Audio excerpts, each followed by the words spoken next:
Pemeriksaan hazard biologi. Assalamualaikum warahmatullahi wabarakatuh. Saya Fadil. Saya Rizky. Saya Nadia. Saya Gupta. Saya Dedi. Kami MPPD FKUNI bagian IKM IKK, Stase Kantor Kesehatan Pelabuhan kelas 1 Makassar akan melakukan pengukuran dan penelitian dalam lingkup keselamatan dan kesehatan kerja. Identifikasi jentik dan nyamuk dewasa. Persiapan alat dan bahan. Yang pertama ada mikroskop, cawan Petri, cover glass, objek glass, pipet tetes, kuteks, label, air hangat, botol vial, alkohol, dan yang terakhir pembasmi serangga. Prosedur identifikasi. Mencari kontainer yang menjadi tempat perkembangbiakan jentik nyamuk dengan menerangi genangan air yang ada pada kontainer dengan senter. Jika terdapat jentik nyamuk, ambil jentik nyamuk dengan menggunakan pipet tetes. Kemudian, pindahkan sampel ke botol vial. Setelah sampel dipindahkan ke botol vial, tutup botol vial dengan rapat. Beri label pada botol vial dengan mencantumkan nama lokasi, hari atau tanggal, dan jam pengambilan sampel.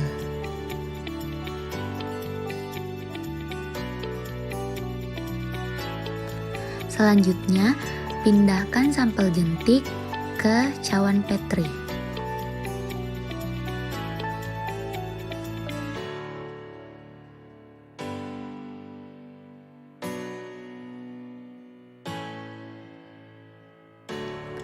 Matikan sampel jentik dengan memberikan beberapa tetes air hangat.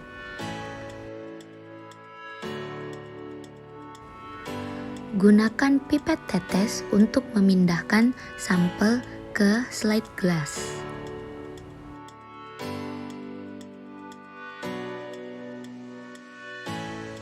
Keringkan slide glass menggunakan tisu, lalu lakukan perlahan agar tidak merusak struktur jentik.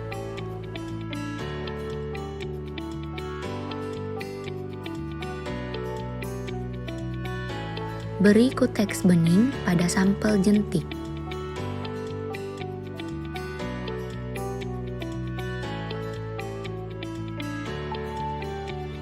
Kemudian, tutup sampel jentik dengan cover glass.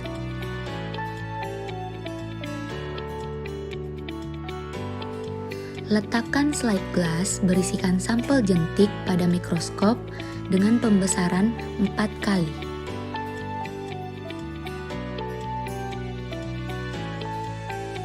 Berikut hasil identifikasi dari jentik Anopheles.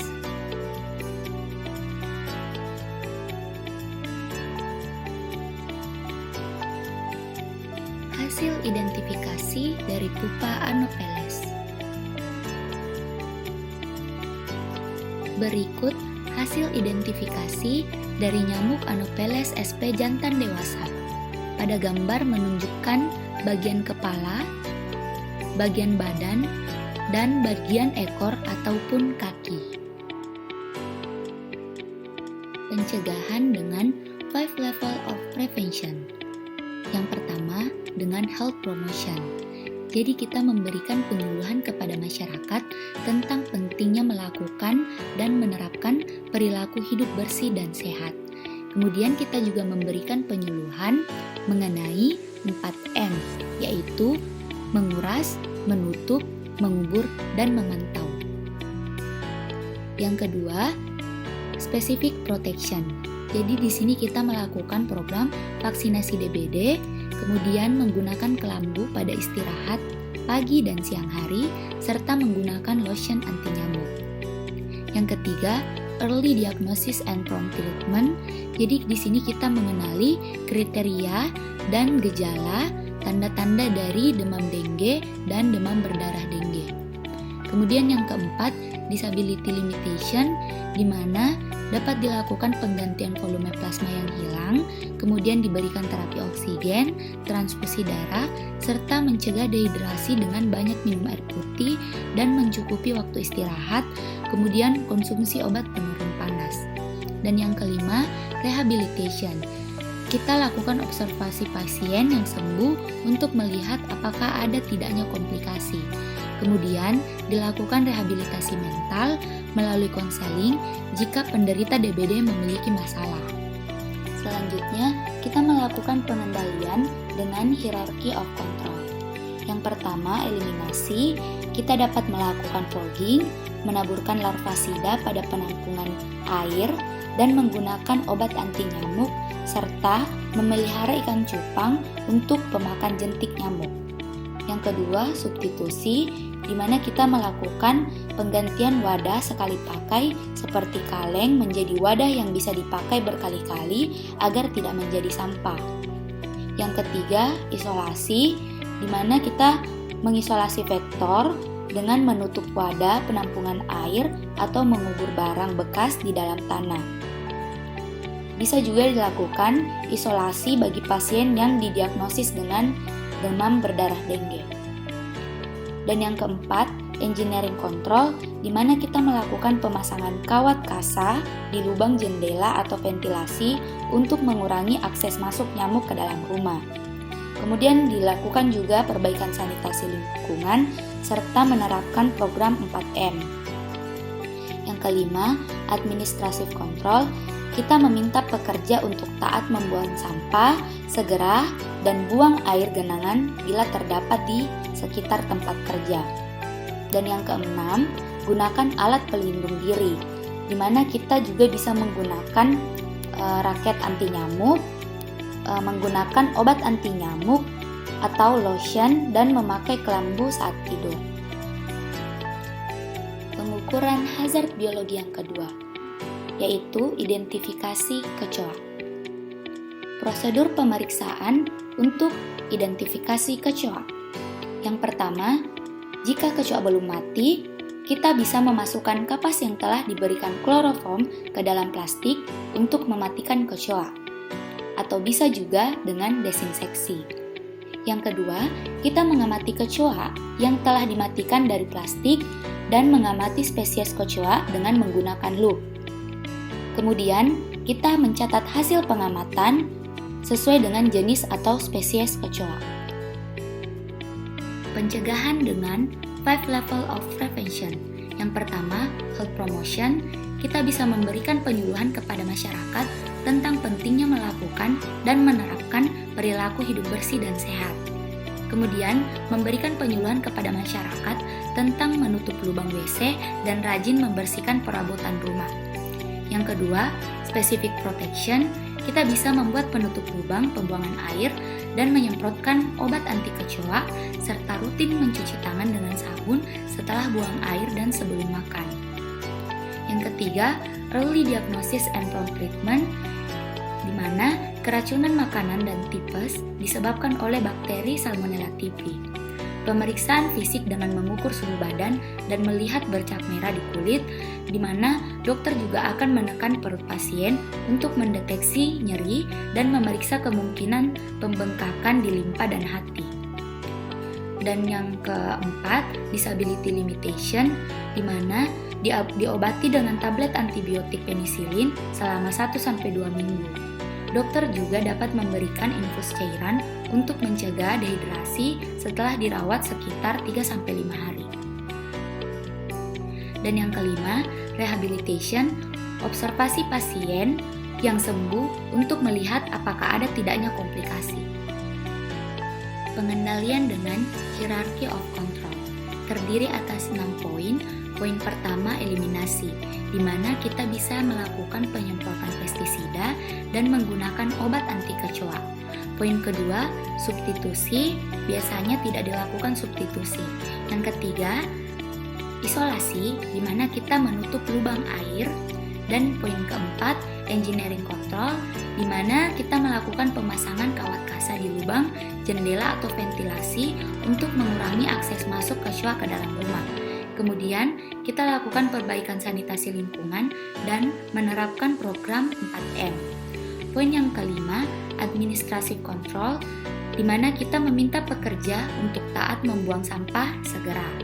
Dan poin keenam, alat pelindung diri, kita dapat menerapkan pemakaian kelambu saat tidur. Pengukuran hazard biologi yang ketiga, yaitu mengidentifikasi kepadatan lalat. Tujuan pemeriksaan untuk mengetahui kepadatan lalat.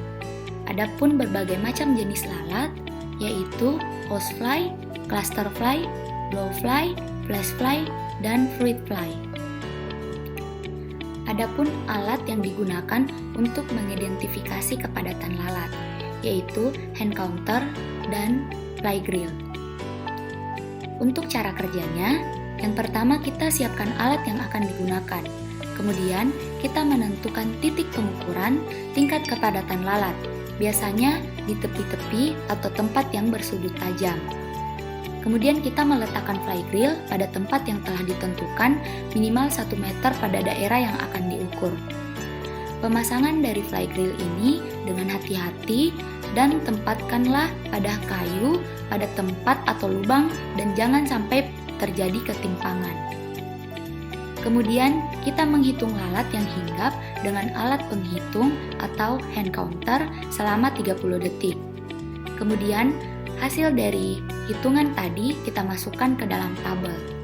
Kemudian kita melakukan pemindahan fly grill, yakni dengan memundurkannya dari jarak semula kira-kira 1-3 meter setiap lokasi, di mana dilakukan 10 kali perhitungan selama 10 kali selama 30 detik.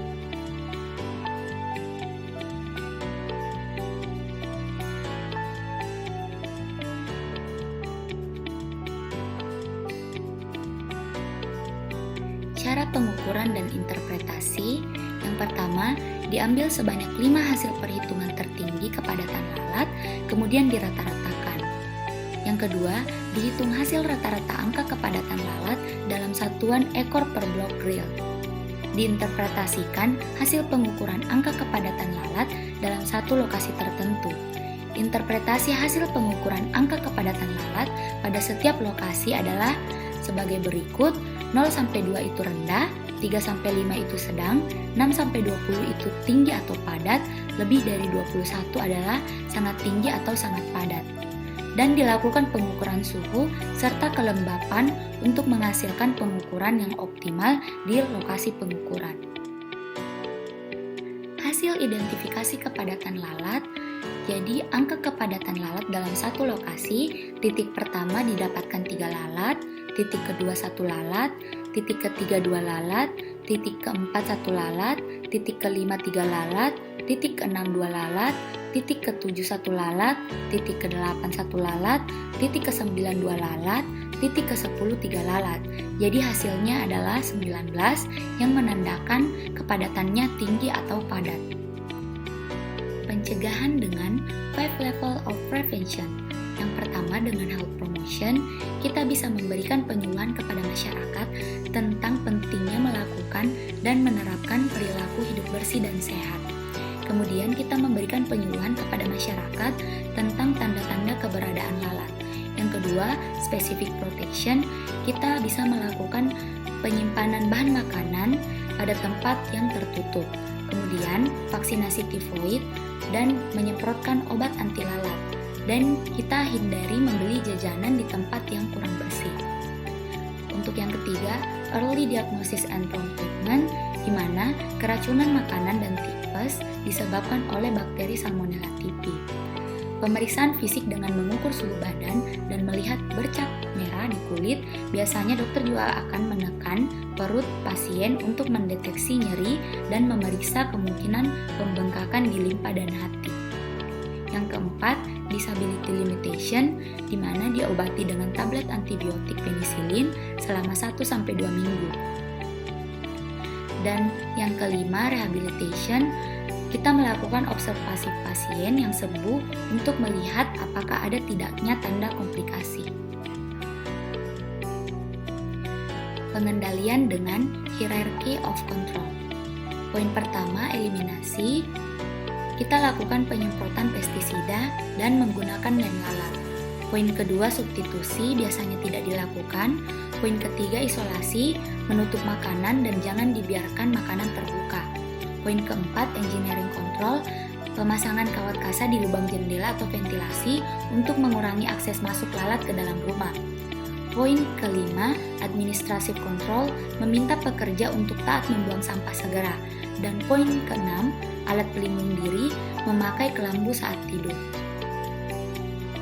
Itulah tadi pengukuran hazard biologi dari kelompok kami. Terima kasih atas perhatiannya. Wassalamualaikum warahmatullahi wabarakatuh.